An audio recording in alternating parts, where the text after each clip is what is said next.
বন্ধুত্ব একটি শব্দ যার ভেতরে আছে বিশ্বাস, ভরসা আর নিরাপত্তা। কিন্তু ত্রিশালের সরকারি নজরুল একাডেমি মাঠে সেই বিশ্বাসটাই সবচেয়ে নির্মমভাবে ভেঙে গেছে। কারণ একজন বন্ধু তার বাল্য বন্ধুকে হত্যা করেছে। আপনি ঠিকই শুনেছেন, বন্ধুর হাতে বন্ধুর মৃত্যু। মাত্র ২২ বছরের তরুণ মুনতাসির ফাহিম হত্যাকারী হিসেবে অভিযুক্ত তারই ঘনিষ্ঠ বন্ধু ওহিদুল ইসলাম।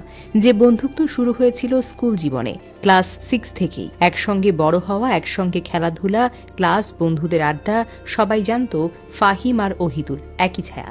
মানুষ কখনো কখনো এমনভাবে বদলে যায় যা অনুভব করা যায় না, যা বোঝা যায় না। অন্তরের ক্ষোভ কতটা ভয়ঙ্কর হতে পারে তার উদাহরণ যেন এই ঘটনা।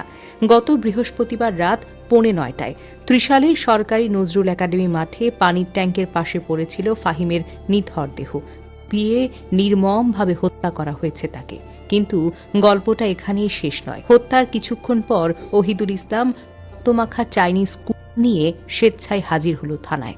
তার মুখে পুলিশের প্রতি প্রথম বাক্য, ফাহিম আমার জীবনটাকে নষ্ট করে দিয়েছে, আমি তাই তাকে কুপিয়েছি।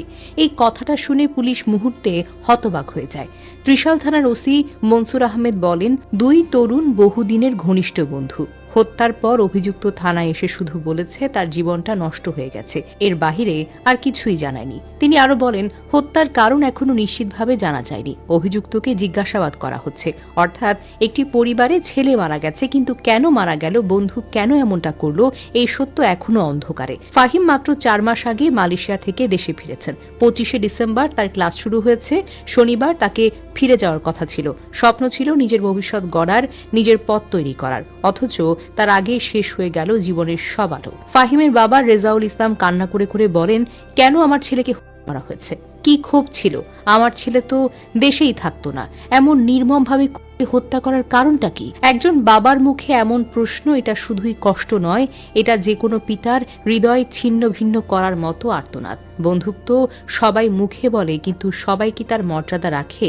হাসিমাখা মুখের আড়ালে থাকে অজানা অনেক ক্ষত, অজানা অনেক ঝড়। কারো মনে যদি জমতে থাকে অন্ধকার, বন্ধুত্ব সেদিন বিপদে পরিণত হবে।